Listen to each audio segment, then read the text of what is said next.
Bridges on Air. Tulay sa himpapawid. Panagsanib na puwersa ng PBS Radyo Pilipinas World Service at Commission on Filipinos Overseas. Magsisilbing tulay sa himpapawid para sa Filipino diaspora. Dala ay balita, impormasyon at serbisyo publiko na mag-uugnay sa pamahalaan at OFWs sa iba't ibang panig ng mundo. Bridges on Air. Tulay sa himpapawid. Tampok din ang mga Pilipino na nagbibigay inspirasyon, kampyon ng kultura, tradisyon at katatagan ng Pilipino sa kapwa Pinoy saan man sa mundo. Bridges on Air. Tulay sa himpapawid. Dito sa Radyo Pilipinas World Service.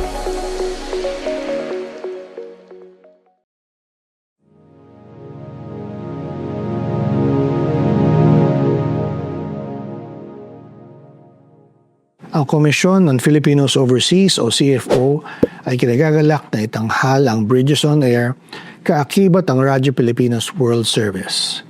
Para sa inyong kaalaman, ang CFO ay ang ahensya ng gobyerno na naatasang siguraduhin ang mga Pilipino saan man sa mundo ay may kaugnayan sa bansang Pilipinas. Nais ng CFO ng ating mga migrante ay kasama natin sa pambansang pag-unlad. Hangad ng CFO ang isang komunidad ng mga kagalang-galang at mahuhusay na Pilipino sa ibayong dagat na makabuluhang nag-aambag sa kapakanan ng bansang kanilang titirahan habang nanatili na matibay ang ugnayang pampolitika, pangkabuhayan at pangkultural sa Pilipinas. Kaya naman po ay nais namin ipakilala ang Bridges on Air, ang programang magbibigay ng boses sa mga Pilipino sa iba't ibang sulok ng mundo upang ibahagi ang kanilang kwento, tagumpay at mga pangarap bilang migrante.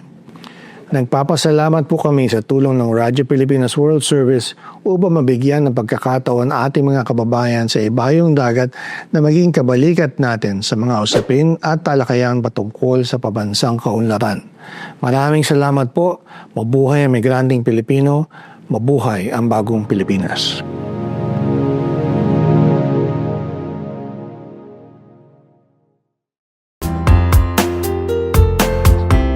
Muli po, isang mapagpalang pagbati at welcome na naman sa isa pang edisyon ng programang Bridges on Air. Kami po inyong mga lingkod, Ray Sampang at Ares Gutierrez po ng Commission on Filipinos Overseas. Alright, and of course, ang ating programang Bridges on Air ay sa pamamagitan po ng partnership at collaboration between the Commission on Filipinos Overseas at ng Presidential Broadcast Service Bureau of Broadcast Services. Of course, tayo po ay nagpapasalamat kay Secretary Clink Ang ng CFO and of course sa ating Bureau Director, Director Dindo Amparo. Okay? At siyempre, tayo po ay napapakinggan at napapanood sa pamamagitan ng ating Facebook Broadcast Live. Sa inyo po mga Facebook browser, type nyo lamang Radyo Pilipinas World Service. Ganyan rin po sa ating YouTube channel. Ganyan din po sa ating YouTube browser.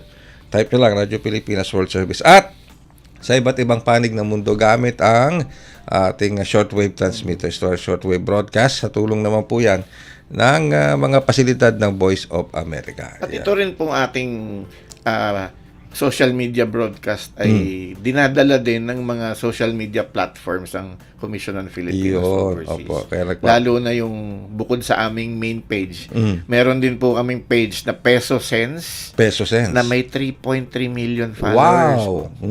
So napakalawak na po ng nararating ng ating programa. Thank you very much sa CFO tsaka sa Peso Sense. Ano po? Ayan, alright. And syempre, para po sa edisyong ito ng Bridges on Air, meron tayong CFO correspondent, si Mr. Rodrigo Garcia Jr. Nasa Pasay siya ngayon. Ano ba ang event sa Pasay ngayon, Ares? Merong dialogue na isinasagawa sa Commission on Filipinos Overseas tungkol sa ano ba ang dapat gawin ng mga overseas Filipinos sa pag-participate sa ating mga political events, exercising our rights to vote, ganyan. So kasama na dito po yung magparehistro ka as an overseas voter, as an absentee voter. Dahil sa opisina po namin sa CFO, meron pong kinatawan ng COMELEC doon para tumanggap ng mga rehistro ng mga gusto magparehistro, magma-migrate sa ibang bansa o pupunta sa ibang bansa, aabutin sila doon ng eleksyon pwede sila magparehistro sa CFO. Sa CFO pa lang pwede na. Pwede po doon. At marami rin pong binuksan ng mga registration desks ang COMELEC para dyan.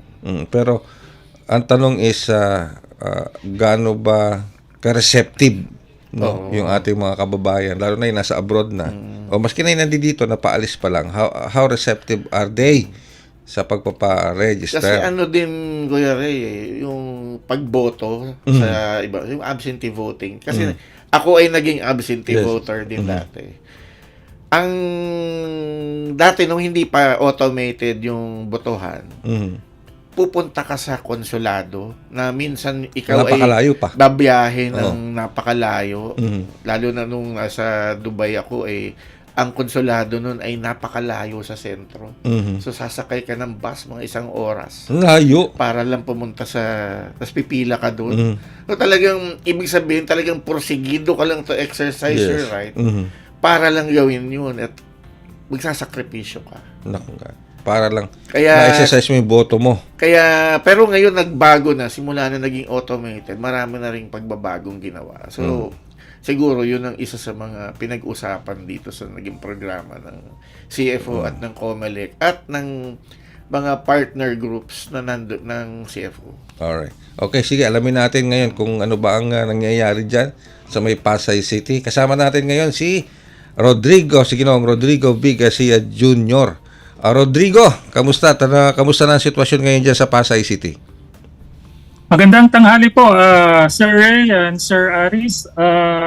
Katatapos lang po ng isinagawang forum ng Commission on Filipinos Overseas para hikayatin po ang mga kababayan natin nasa abroad para bumoto sa susunod na eleksyon sa 2028 sa pamamagitan ng pagiging overseas voter. At binigyang diin nga ng ating mga panauhin mula sa Commission on Elections na kinatawan ni Director John Jordan Poon. Siya ang pangalawang pangulo ng Overseas Voting Office ng COMELEC at ni dating Consul General Raul Dado na siya ngayong Vice Chairperson ng DFA Overseas Absentee Voting Secretariat.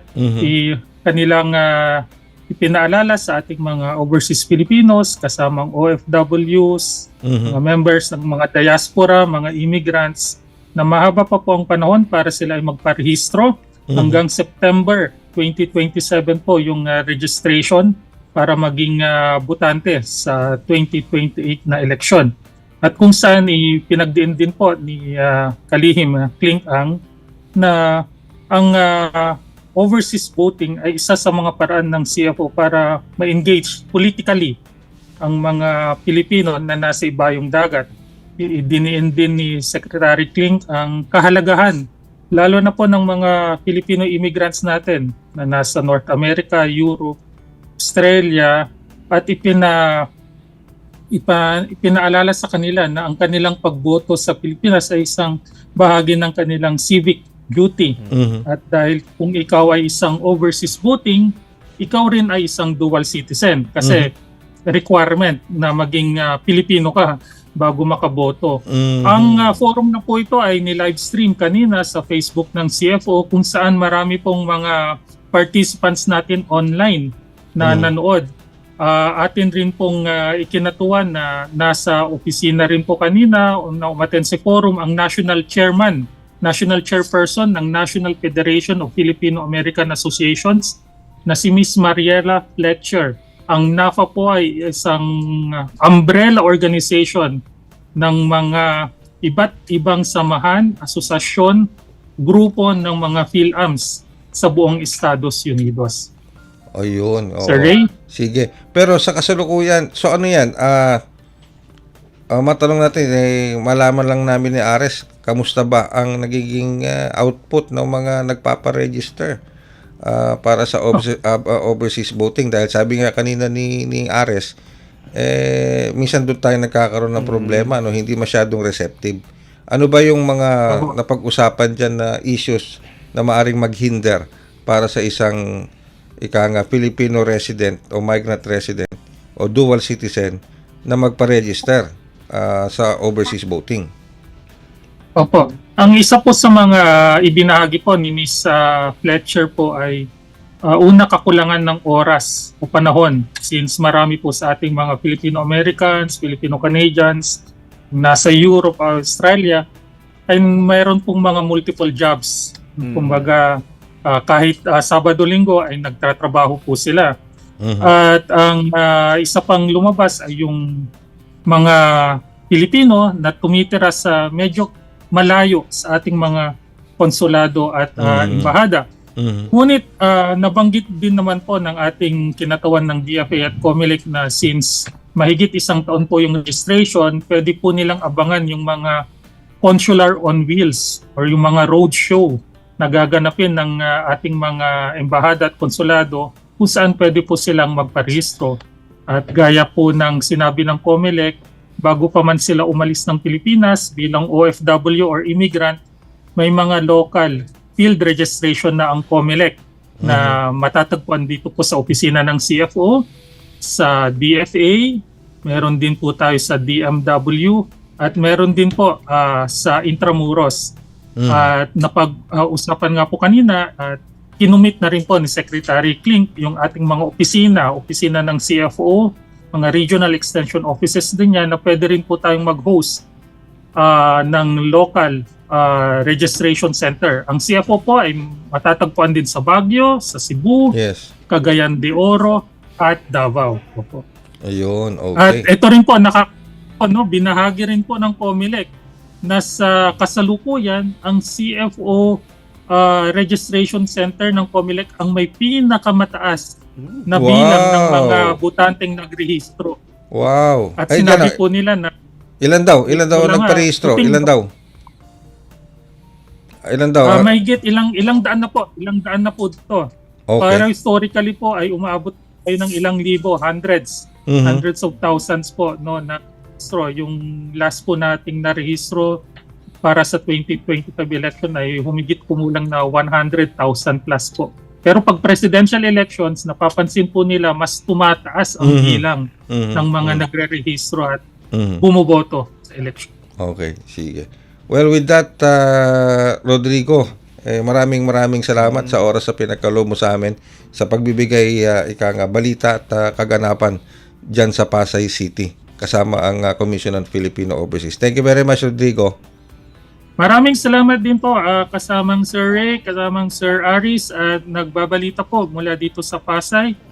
Rod Garcia po at ito ay pinapaalala po sa lahat ng ating mga butanteng Pilipino na nasa ibayong dagat na pwede po kayong magrehistro dito sa CFO, kahit OFW po kayo, kahit seafarer, ay tinatanggap po namin yung pagre-rehistro po para makaboto po kayo sa susunod na eleksyon. Gamitin po natin ang karapatan nating pumili ng ating mga susunod na pinuno. Maraming salamat po. Nagbabalita mula sa Pasay City. Maraming salamat, Rodrigo B. Garcia Jr., ang ating CFO correspondent. Maidagdag ko lang dun sa sinabi ni Rod. Yung marami po kasing mga OFWs na namamasyal sa Mall of Asia. Yes, okay. No? Ang lapit-lapit ng opisina ng CFO sa Mall of Asia, pwede yung daanan dun sa tabi po ng Phoenix gasoline station sa yung globe ng Mall of Asia, napakalapit lang po. Nandun lang. Puntahan nyo na yung registration desk sa CFO, napakadali lang naman gawin yan. Malapit lang pala. Okay, sige. Pero syempre, yung mahalaga kasi yan eh. Kasi pagkakataon nyo yan, maski na nasa ibang bansa kayo, na marinig ang boses ninyo, makapili kayo ng susunod na liderato ng bansa. So, sabi nyo, ayaw nyo ng korap, ayaw nyo ng, di ba? Yung tingin nilang karapat dapat. Bumoto yung tamang karapat dapat kasi sino dapat umupo. Okay? Para kapag may mga narinig kayong komento, masasabi nyo, binoto ko yan. O nagkamali ba ako ng binoto? O tama ba yung binoto ko? Di ba? At saka makakapili sila ng kanilang kinatawan sa Kongreso. Yes. Dahil may pwedeng bumoto ng party list eh. Oo, tama. Yung mga party list para sa mga overseas Filipino workers. Alright, pero wag kayong bibitaw sa ating programa. Tuloy-tuloy lamang po kayo sa pakikinig at panonood sapagkat itong susunod natin segmento, Ares, ito yung Pinoy Ako segment. Mukhang itutuloy natin dyan yung usapin na yan. Yung overseas voting, hindi lang yan. Pati yung isang napakalaking organisasyon sa Amerika. Yes. Na ika nga pinangungunahan ngayon ng isang Pilipina na tumatayong national president nila. So wag niyo pong ililipat, wag po kayong kakalas sa ating programa. At tabayanan po ninyo susunod nating segmentong Pinoy Ako dito pa rin sa Bridges on Air. Bridges on Air. Tulay sa Himpapawid. Dito sa Radyo Pilipinas World Service. Love life online? Baka human trafficking yan. Makialam, itimbre mo. Tumawag sa 1343 para humingi ng tulong. Paalala mula sa Interagency Council Against Trafficking. Pinoy Ako! Tampok ang natatanging galing at dedikasyon ng Pinoy na nagbigay karangalan sa inang bayan at nagsilbing inspirasyon at modelo sa kapwa Pinoy saan man sa mundo.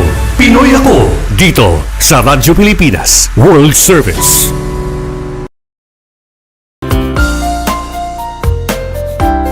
Alright, tayo po ay patuloy pa rin dito sa ating programang Bridges on Air at narito na po tayo sa ating segmentong Pinoy Ako. Kami pa rin po ang inyong mga lingkod, Ray Sampang, kasama pa rin. Ares Gutierrez po ng Commission on Filipinos Overseas. Ayan, and of course, syempre, para po sa ating segmentong Pinoy Ako, Ares, may makakasama tayo. Ano po, ang National Chairman ng National Federation of Filipino-American Associations o NAFA. Okay? Napakalaking grupo ng mga PhilAm sa Amerika. Alright. Siya ang ating national chairman, Miss Mariela Fletcher. Yan. Miss Fletcher, good day and welcome to the program Bridges on Air. Magandang hapon po sa inyo at saka dun sa mga nakikinig. Ayan. Thank you. Nagtatagalog. Matbihasa naman pala magtagalog. Nag-English pa Ay, ako. Ako po born and raised dito Born sa and raised. Pilipinas. Wow, talaga naman. Sige.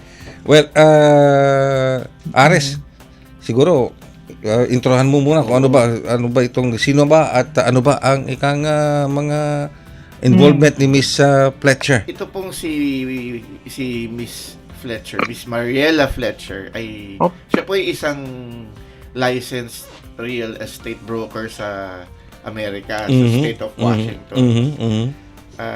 Siya po ay dati nung nandito sa Pilipinas, siya po ay involved sa export business. Wow, export business ha? Naging awardee ng Best Product Design sa Center for International Trade Exposition. CITEM. Sa CITEM. CITEM. So, hindi na bago sa kanya yung makipag-deal sa ibang bansa. So, yun na nga, nagbukas din yata si Miss Mariela ng isang deli and retail store na nag-specialize ng mga Filipino food sa Seattle, Washington. Wow, okay. Wow. So, marami po siyang involvement sa Filipino community. At yun nga po, yung pinakamalaki niyang involvement ay siya yung naging national chairman ng NAFA. National Federation of Filipino-American Associations. Alright. Sige. And of course, Miss Fletcher, so gaano po ba kayo katagal na naging real estate broker sa Washington? Hello. Medyo unstable yung internet. Okay. Okay. Sige po. Let me repeat the question. How long have you been in gaano ka nakatagal naging estate broker sa Washington, Miss Fletcher? Over 30 years. Wow, 30 years. Matanda na po tayo. Eksperto sa housing to si ma'am. Okay. Residential po. Yan, okay. Pero bago ako tumungo sa NAFA, kasi ito napakalaki nito National Federation of Filipino-American Associations. Bago ako pumunta ng NAFA, gusto ko munang konting malaman yung mga nag-i-experience si Miss Fletcher. Lalong-lalo na nagtayo pala ito ng ng deli at retail store. Yung Manila.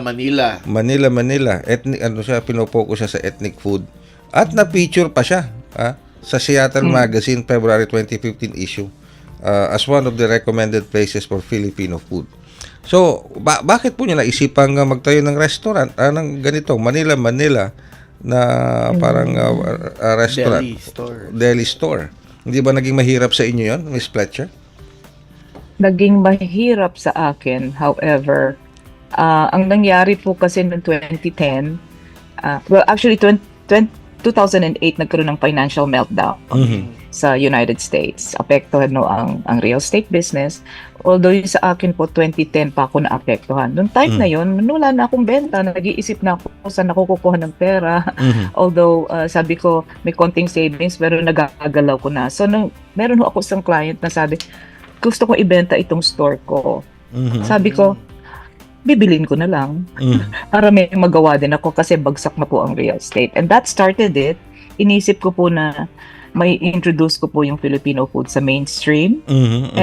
And yun ho ang nangyari, yung pag nagpupunta po yung mayor sa district namin, sinasabi kong gusto ng Filipino food, pupunta daw dapat sa store ko. Wow. It was free advertising. Opo. And na-introduce nga nila, nalaman nila kung ano ang very basic na lumpia natin. Yung ating pancit bihon. Yes, totoo po yun. Yung empanada natin. So, every day, meron po akong mga 8 kinds na sa deli na ibinebenta lang. Hindi ho kami restaurant, kundi everything food to go. Oh, wow. Talaga. So, pati hindi lang mga Filipinos ang mga clientele mo, Miss Fletcher? So, 2020, inano ko na ho, binenta ko na po. So binenta nyo rin ng 2020. Yes. Pero ngayon po parang may nauuso ngayon ang Filipino food na introduce na sa mainstream cuisine sa sa buong mundo US. Yes, totoo po yun. And, marami na po tayong chef na world-renowned na rin po na Filipinos. So, to me, magandang maging part of that in the beginning. So, okay. Pero hindi na bago sa kanya to. Hindi na bago to kay Miss Fletcher tong pagninegosyo. Kasi dito pa lang sa Pilipinas may-ari na siya ng manufacturing at ng exporting business. Ano po yung mina-manufacture at ina-export nyo business, Miss Fletcher, dito sa Pilipinas noon? Ano po, everything was hand-painted. Kaya meron po akong isang maliit na manufacturing concern sa Makati, pero nag-establish po ako ng mga housewives sa Bicol para doon sila magtatrabaho. Mapaalagaan pa nila yung kanilang mga anak. Tapos sinasubcontract ko po yung mga ibang materials ko sa Laguna because I was dealing with wood and they were all hand-painted po. Hand-painted po lahat. Ito po ay maganda naman ang mga jewelry po, yung hand-painted na costume. Sinasabi niya. Yeah. Costume jewelry. Oy. Okay. Dahil dyan, na-awardan pa yata. Costume jewelry. At dahil dyan, na-awardan kayo ng Department of Trade and Industry. Nitong SITEM Award, Best in Product Design. Pasensya na po. Mahina siguro. Opo. Ito po siguro kasi yung at the time, attorney, yes po. very Sige po, unstable sige po. yung internet. Sige. Alright. Okay. Alright, sige po. So at least okay. So yun yung scope ng experience ni Miss Fletcher dito sa at least dito sa Pilipinas Pero sabi ko nga kanina sa iyo Ares at kay Miss Fletcher sa mga nakikinig at nanonood sa atin. Siya po si Miss Fletcher, Miss Mariela Fletcher, ang National Chairman ng National Federation of Filipino American Associations o NAFA. Okay, at sabi nga ni Ares, pinag-uusapan pa namin kanina pa ito, Miss Fletcher, napakalaking organization po nito. So, how big ba ang NAFA when it comes to the number of members and umbrella organization nito, Miss Fletcher? So, mahigit na 2,000 po kaming members, and we have members that are individuals and of course mga organizations sa US. Ang organization, syempre, meron din silang mga membership. So, kasama ho din sila doon sa pagiging membro namin. And that's how we operate. So, National Federation po it's a non-profit organization that connects Filipino-American communities all across the US. So meron po kaming 14 regions all across the US, and each region meron po kaming president na merong mga states under that region. So we were founded to unify our voices and make sure that the Filipino Americans are represented in civic life, in public policy, leadership, and cultural preservation. So, meron po kaming 4 pillars. Iko-continue ko na po, baka Sige po. makalimutan Sige po, ko. go ahead po. So, meron kaming 4 pillars we work on. One is civic engagement, one is leadership development, community advocacy, and cultural identity. And we work to empower Filipino Americans to vote, to serve, to lead, and preserve our heritage. So, yun po ang aming building our collective power that way, that we're starting with NAFA, and para magkaroon tayo ng community has a strong and the respected voice nationally po. Nationally. So, Alright. yun po kami. So, we were established in 1997. So, ulitin ko lamang po, ilan po ang total membership ng NAFA? Over 2,000 po kami. Over 2,000. Yes. And ito pong membership na ito, para lang po malaman ng mga nakikinig sa atin, ito po ba ay made up of what? Filipino-American citizens na o meron din mga immigrants? Filipino-American citizens and also green card holders, of course, and individuals and organizations. Ma'am, ano po yung nabanggit nyo na yung pillars ng NAFA. Pero ano po sa ngayon po, ano po yung mga priority areas na tinatahak ng NAFA? Okay, so we are very heavy with civic engagement po. Meron po kaming signature program called PhilAmVote. Yun po ang signature program ng NAFA. Dahil alam po natin na kung boboto tayo, meron tayo na civic duty natin, magiging malakas ang boses natin together. Ganun ho yun. So, yun ho ang core actually ng NAFA. Pero yun pong sinasabi ninyo for yung aktibidad ninyo sa voting, sa yung exercising of your political right, sa Amerika po ba yan o kasama rin po yung pagboto ninyo, paglahok ninyo dito sa electoral process sa Pilipinas? Sa Amerika po yung PhilAmVote. Now, dito po sa process naman sa pag-vote sa Philippines, isa pa rin po yan kasama sa aming advocacy, yung in terms of the diaspora, ano Yes. po ba ang participation ng Filipino Americans who are dual citizens for that matter to vote. Yung pong dual citizenship, nangyari po yun dahil po sa NAFA. Kami po ang nag-initiate nun. Uy, Sila pala nagkampanya nito sa doon sa dual citizenship. Okay. Pero Voting rights and voting rights. okay.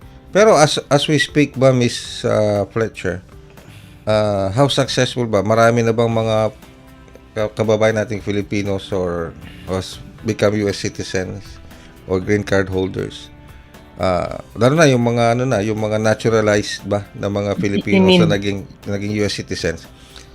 Do they still opt for the dual citizenship? Talagang pinopursue pa rin ba nila yung pagkakaroon ng dual citizenship? That is well, first of all, there are 4.5 Filipinos and Filipino Americans in the United States, and part of that, I would say, ang dual citizens who doon hindi ho naman ganun kalaki rin. I would say about registered last elections po was about 200,000, if I can say that. Yeah, around that po. So, yun ho ang pinupush namin actually also in terms of the relationship with CFO, DFA, and the diaspora. That we also have to exercise, our rights to vote. If you only happen, it will only happen when you become a dual citizen. Yeah. Ma'am, ano po kaya ano ang nakikita ninyong parang dahilan kung bakit hindi po ganun ka-enthusiastic yung ating mga kababayan na maging dual citizen? Ano po kaya ang hindrance or obstacles? Sa Filipino-American Yes po. voters? Yes po, yung bakit kasi po may nakausap ako recently na siya po ay naging mayor ng isang lugar diyan sa Amerika. Pero hindi gusto niyang maging dual citizen pero mayroon lang daw may konting aberya lang daw na inaayos. Pero ano in general po, ano po ba yung parang nagdi-discourage or naging hindrance kung bakit hindi po porsigido na maging dual citizen yung mga kababayan natin dyan? Kuminsan po, mali po ang narrative kung bakit, why, yeah. Okay. So, mali yung narrative. So, mali yung nakakarating na impormasyon. Ganun po ba, Miss Fletcher? Importante po malaman Okay. Filipino-American to become a dual. What are the intindihan kung ano ho ang advantage? Alright. Medyo nagkakaroon lang tayo ng konting problema sa communication, Pero Chappie. kung iintindihin natin yung sinasabi ni naman Ma'am. talaga advantage or own a condo. Okay. Ano po yun? Alright. So, meaning, the way that we understand this, yung sinasabi po ninyo, Miss Fletcher, is nagkakaroon ng medyo, sabihin na natin, miscommunication. O parang hindi malinaw kanila kung ano ang advantage o benepisyo kung magiging dual citizen sila. Tama po ba yung aming assessment? Hindi ho masyado kasi ayoko naman ho magkaroon ng very bad I'm not saying na mali ang narrative, kundi I think we need to push it to be more clear, very exact. Ito ang advantages, right? Ngayon, kung hindi clear, doon ho nagkakaroon ng uncertainty. Yun ho ang sasabihin ko, uncertainty. At bakit, ang question is, anong gagawin ko? Bakit ko hindi naman ako umuwi ng Pilipinas? There are certain people na yun ho ang... So, dapat palitan po yung mindset na yun. Kailangan magkaroon lang ng clarity. Yun lang po. And with that, kung magiging dual ka, then we move forward to tingnan naman natin ang civic engagement natin. Yes. Yun ang importante po sa lahat.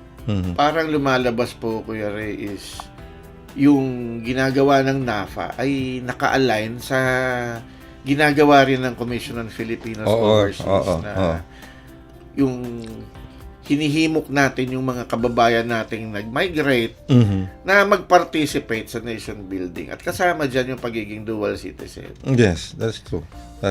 Now, sabi nga ni Miss Fletcher, pag naging dual citizen na, we go forward sa mga civic duties, sa mga civic functions. Matanong ko lang, Miss Fletcher, kasama ba dito ngayon sa NAFA yung pinupush nyo na parang Medicare o medical aid? Medicare portability. Ito, medical portability na pwedeng magamit na dito sa Pilipinas? Yun po ang isa sa mga advocacies ng NAFA. Yun hong Medicare portability na inumpisahan po namin 2011 pa. Wow.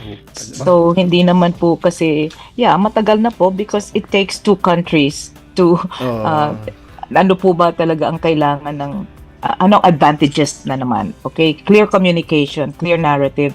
Ano po ang advantages? Meron po tayong mga kailangan pumasan yung proposal, pumasayan sa Congress, kailangan you talk about yung Department of Health doon, Department of Health din dito. So at the moment maganda po naman ang nangyayari on the side of the US. And I think dito naman sa side ng Philippines, malaki po ang advantage at economically compared to kung nasa US kami. At makakatipid naman ang insurance companies that cover us. Di ba? Yan po yun.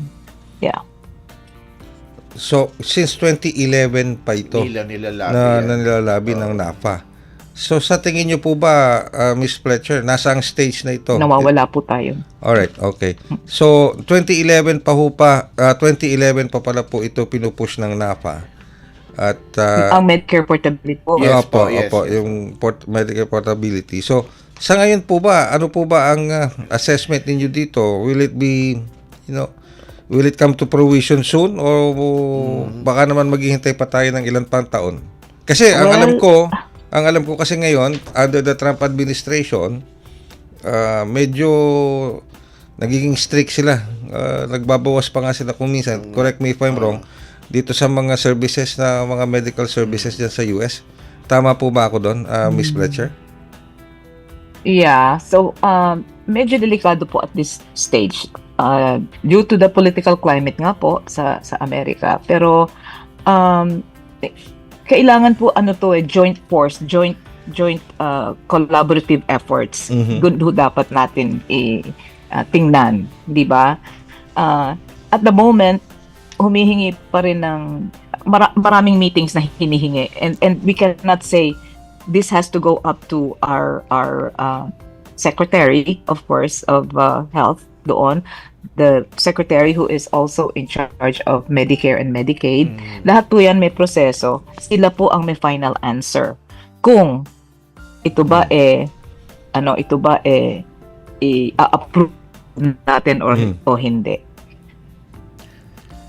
Okay. Pero yun po siguro yung tama yung sinabi ni Mrs. Fletcher na yung advantage kasi ang sana makita doon na mas malaki ang matitipid nila kung papayagan yung Medicare, Medicaid portability kasi mas mura ang healthcare dito sa Pilipinas. Oo naman, kumpara mo naman sa US. Malaki nga ang matitipid nila. So, yun sana ang makita nila. Habang ang nilalabi ng NAFA ay sana makita. Makitaan ng liwanag sa US Congress. Pero ma'am, ano po ang legislative status ng panukalang batas, yung HR 7442? Naku, wala pa rin ho kaming klaro, although meron po kaming 6 na senators na pumirma, supportive of that. So ang next step po namin is to be able to get up at the higher yung house namin kung paano namin gagawin yun. So ano ho naman ang point ho naman ng NAPA or dito sa advocacy namin is pinopropose po naman talaga namin yung magkaroon tayo ng joint with US and Philippines kasi marami pong Filipino American seniors na nagre-retire din dito. Yes, Okay. yes. And gusto namin responsibly dapat ma-evaluate din namin as we go on with this whether yung pilot na ito na dapat nangyari na this year, akala namin it's a pilot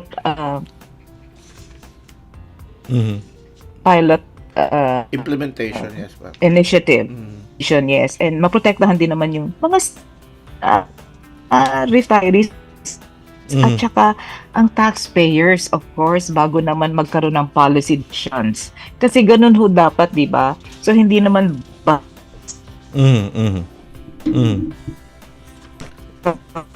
basta isipin nyo 2011 pa na merong mangyayari din. So far, kailangan po ng isang pilot.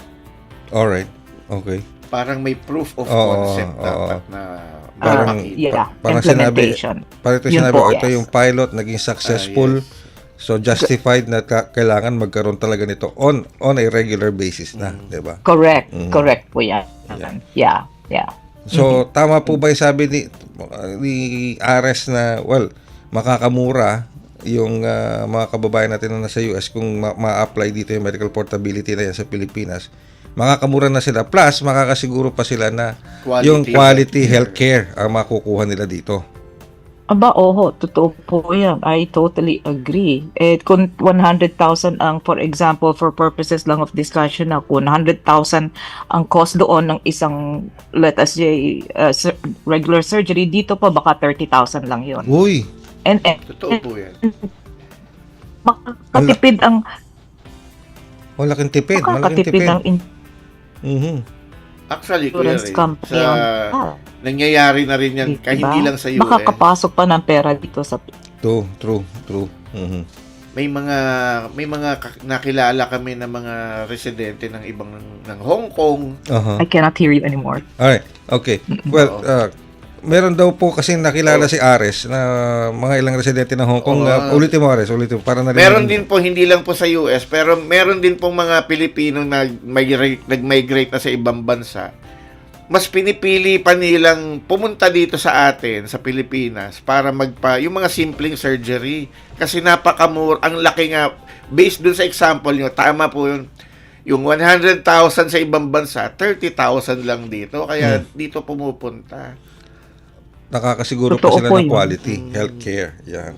Okay. Opo, napakaganda. Alam nyo, isa pa, hindi lang po ang Philippines ang gustong Mhm. gawin nitong Medicare Portability. Join the bandwagon now. Dito sa Medicare Portability. Kasi meron din mga German Americans, di ba? Mga ganon. Korean Americans, for example, Mexican Americans. Lahat ito sumasali na dito ngayon sa That's good. itong advocacy ng Medicare Portability. Kaya it's getting big. So inumpisahan po natin yan. So ngayon meron na tayong mga kasama. So Wow. nakikita na nila Lumalaki ang boses. ang importansya nito kung bakit. Yes, lumalaki. Exactly. Talaga. Hopefully nga maipasan at maisagawa na. Ano? Ang maganda siguro dito, Kuya Reyes, pag-usapan para mag-create siya ng critical mass ng opinion. And pag natuloy ito, that will serve literally as a bridge. Yes. As a bridge ng It ating, is. 'di ba? Ng ating Filipino community, so ng Filipino diaspora sa US papunta dito sa Pilipinas. And it will benefit the Philippines and the US both ways. Tama po, no, Miss Fletcher? Yeah. Both ways po. Totoo po yun. Yes. Baka ma-retain pa natin yung iba nating mga nurses dito na hindi na muna umalis ng bansa kung maging successful itong itong medical portability na ito, dahil nandito yung trabaho, pumupunta dito yung mga yung mga foreigners to seek medical help, no? May possibility din po na yung mga healthcare workers natin sa Amerika na magre-retiro na, dito na sila, uuwi na sila dito, magpa-practice na sila dito ng profession. Pwede rin yun, di ba? Pwede rin yun. Pero bukod dito sa medical portability, Hindi na brain drain. Brain Yes, gain. brain gain. From brain drain to brain gain. Yan, totoo yan. Totoo yan. Ano po? At sana nga makapagsilbi pa sila sa government hospitals para naman matulungan yung ating mga mahihirap na mga kababayan dito sa bansa. Pero Miss Fletcher, matanong ko lang po, bukod po dito sa medical portability na to, meron pa po bang ibang mga programs na pinupush, legislative measures na pinupush ang NAFA bukod dito? When it concerns the diaspora po, meron po isa pang program called the Americans, na dahil yung mga ng World War II po, meron tayong may mga American soldier pamilya na hindi na binalikan. So ito po yung So ito yung mga mga naging bunga, tama ba? Bunga ng second and third generation. Second and third generation na. So, yun po isa sa mga advocacies po namin na tinatrabaho din po ngayon through yun pong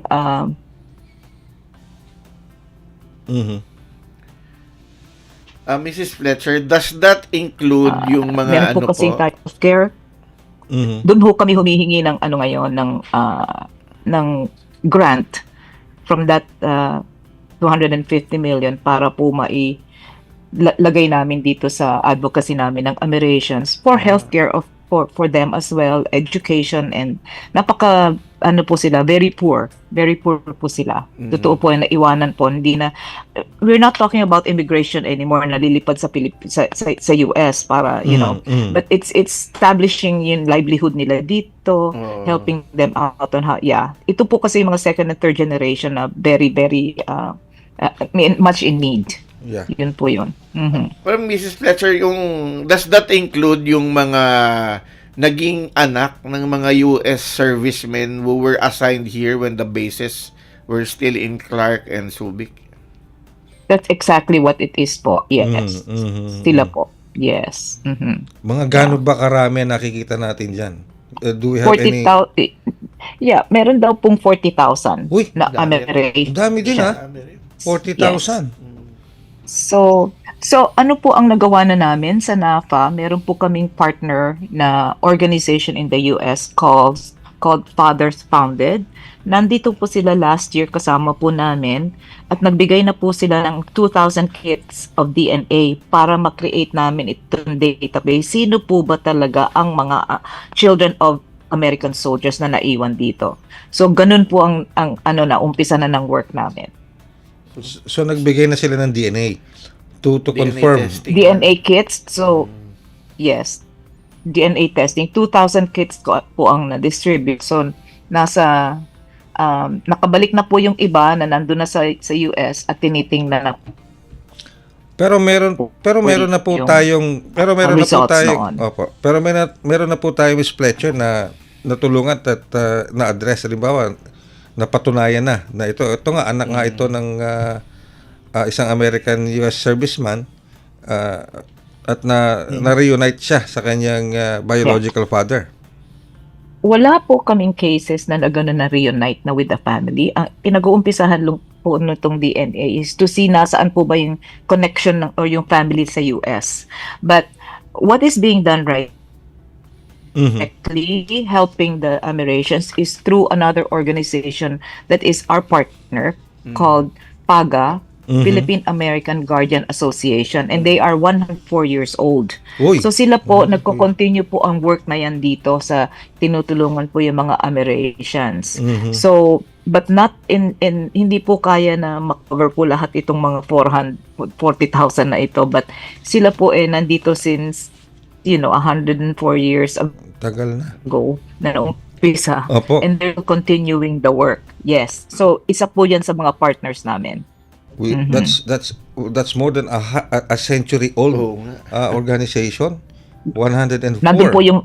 Nandun po ang integridad nila at saka ang trust natin sa kanila. Yes. Okay. So, all right. Pero sa NAFA plus yung PAGA and then yung meron pang isa, di ba? Meron pang Yung isang Fathers Founded. Yeah. Kayo at yung Fathers Founded at PAGA are working together Yes. to make sure that itong mga Americans na ito na left behind here in the Philippines natutulungan at matulungan yung kanilang kabuhayan dito sa Pilipinas whether or not ma-reunite sila sa pamilya nila sa father o sa biological father nila sa US. Correct po. Yes. Wow.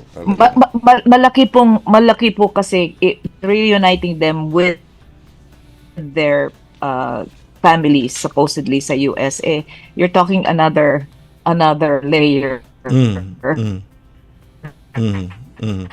ng immigration naman, hindi ho ba? Kasi sila, yun po ang importante ngayon. Kasi sa totoo lang, Miss Fletcher, Attorney nawawala po. sa totoo lang, Miss Fletcher at Ares, kung minsan talagang nakakaranas ng discrimination Yes. itong mga Americans dito sa Pilipinas. Nawala na totally. Ayan, okay, nawala na raw tayo totally.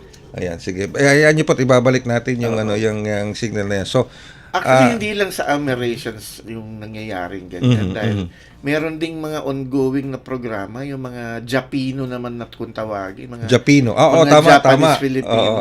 Oo. Tinetrace din may grupo din, may NGO din from Japan na tumutulong sa mga may tawag sila, hindi ko lang maalala No, may DNA testing involved din at tinetrace yung pamilya nila sa Japan. Some of them have been reunited to their families. Yung iba naman pinayagan ng mayroon akong may na-meet ako sa Tokyo na taga Davao. Marami kasi sa Davao. Na nandun na sila sa Japan. Binigyan na sila ng kinilala na sila as Japanese citizens na rin. At nandun na rin sila. ganun din siguro ganun din ginagawa ng NAFA. So, ibig sabihin, merong Amerasians, may Japino. At meron din Koreans. Yun sana susunod Meron kong pang tanong. Koreans. Anong tawag naman doon? Ah, Koreanis.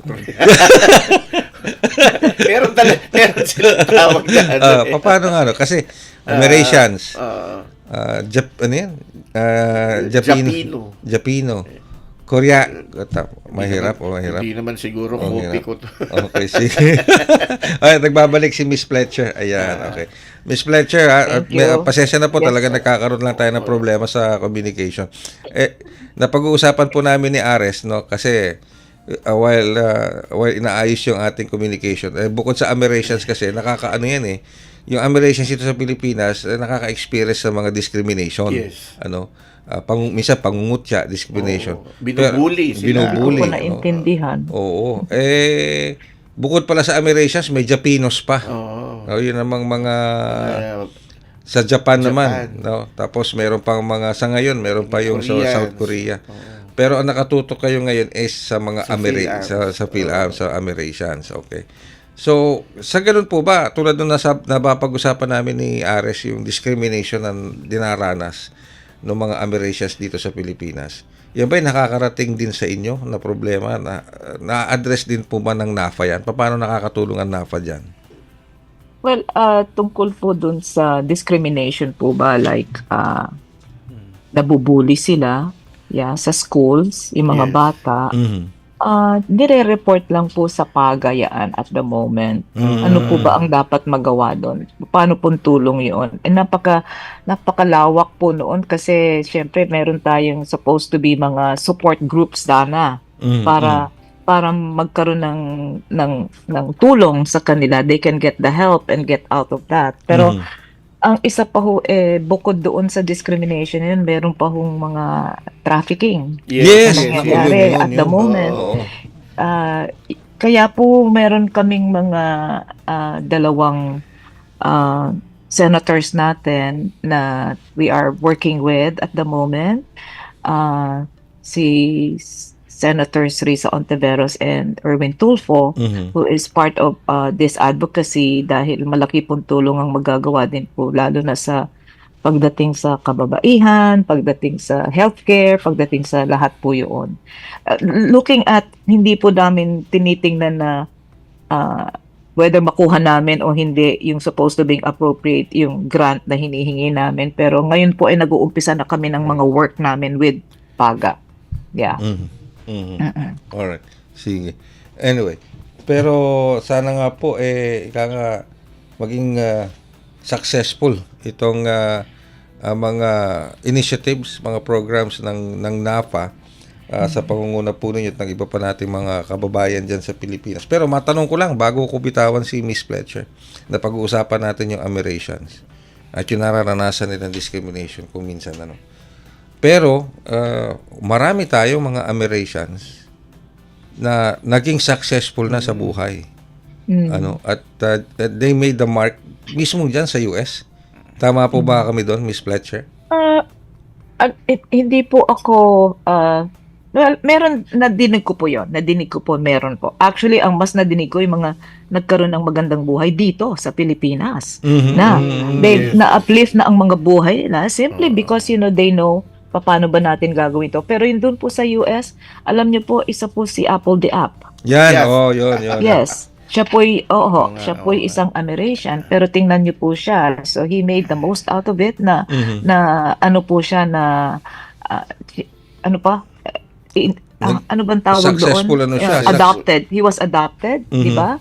By an American couple and from there, nakita niya how to help himself as well. Pero there's also the support of the family. Yun po yun. Yung unit na yun ang importante sa lahat. Yes. Yun. Sige. Well, Yun. Maraming marami rin namang mga achievers na Yes. binabanggit. Oo. Kung sa basketball, si Jordan Clarkson. isa pa yun. Oo, isa pa yun. Oo. Maraming maski nga, sabi nga ni Miss Fletcher, hindi lang sa US, maski dito sa Pilipinas, naging successful Yes. talaga sila. Meron Pinag-usapan talaga po. natin rampant yung bullying. Totoo naman din talaga kasi yung sa isang programa natin sa serbisyong CFO, naging panauhin namin doon ay isang half Omani, half Filipino. Na dito daw sa kanila, sa San Juan siya lumaki. San Juan, Manila. San Juan, Manila, yung mga bata sa kalye, pupunta pa sa bahay nila para lang asarin siya. Ganon. Dahil, ang sabi niya, dahil iba yung tingin nila sa kanya. Dahil Iba yung itsura. Iba yung itsura, bago sa paningin.